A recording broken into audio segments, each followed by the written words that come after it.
Hi there, and welcome to the Cotswold Explorer Wednesday poem, and to part 5 of the Rime of the Ancient Mariner by Samuel Taylor Coleridge. You find me today sitting in the porch outside the pretty church in the village of Swerford, in Oxfordshire. Part 5. Oh, sleep, it is a gentle thing, beloved from pole to pole. To Mary Queen the praise be given, she sent the gentle sleep from heaven that slid into my soul. The silly buckets on the deck that had so long remained, I dreamt that they were filled with dew, and when I awoke, it rained.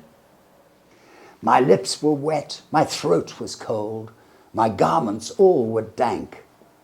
Sure I had drunken in my dreams, and still my body drank. I moved and could not feel my limbs. I was so light, almost I thought that I had died in sleep and was a blessed ghost. And soon I heard a roaring wind. It did not come anear, but with its sound it shook the sails that were so thin and sere. The upper air burst into life, and 100 fire flags sheen. To and fro they were hurried about, and to and fro and in and out, the wan stars danced between. And the coming wind did roar more loud, and the sails did sigh like sedge, and the rain poured down from one black cloud. The moon was at its edge.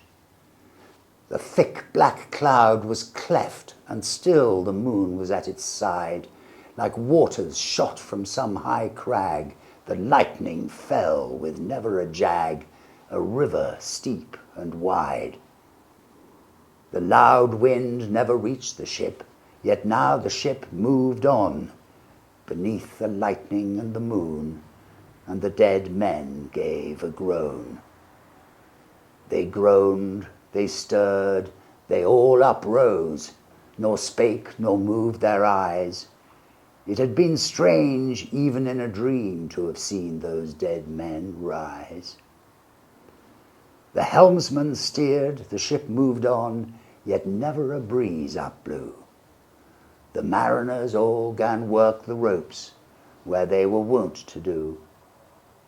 They raised their limbs like lifeless tools. We were a ghastly crew. The body of my brother's son stood by me, knee to knee. The body and I pulled at one rope, but he said naught to me. I fear thee, ancient mariner. Be calm, thou wedding guest. 'Twas not those souls that fled in pain, which to their courses came again, but a troop of spirits blessed. For when it dawned, they dropped their arms and clustered round the mast.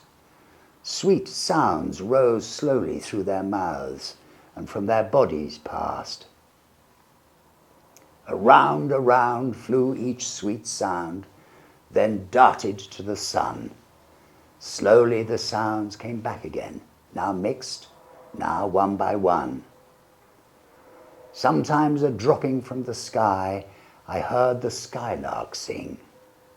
Sometimes all little birds that are, how they seem to fill the sea and air with their sweet jargoning.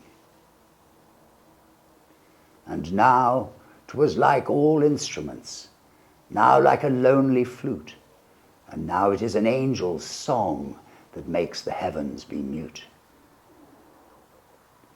It ceased, yet still the sails made on, a pleasant noise till noon, a noise like of a hidden brook in the leafy month of June, that to the sleeping woods all night singeth a quiet tune. Till noon we quietly sailed on, yet never a breeze did breathe. Slowly and smoothly went the ship, moved onward from beneath. Under the keel 9 fathom deep, from the land of mist and snow, the spirit slid, and it was he that made the ship to go. The sails at noon left off their tune, and the ship stood still also. The sun, right up above the mast, had fixed her to the ocean. But in a minute she 'gan stir, with a short, uneasy motion, backwards and forwards, half her length, with a short, uneasy motion. Then, like a pawing horse let go, she made a sudden bound. It flung the blood into my head, and I fell down in a swound. How long in that same fit I lay, I have not to declare, but ere my living life returned, I heard and in my soul discerned 2 voices in the air. Is it he, quoth one, is this the man, by him who died on cross?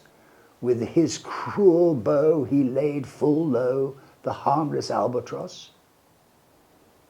The spirit who bideth by himself in the land of mist and snow, he loved the bird that loved the man who shot him with his bow. The other was a softer voice, as soft as honeydew. Quoth he, the man hath penance done, and penance more will do. And I'll see you next week with part 6.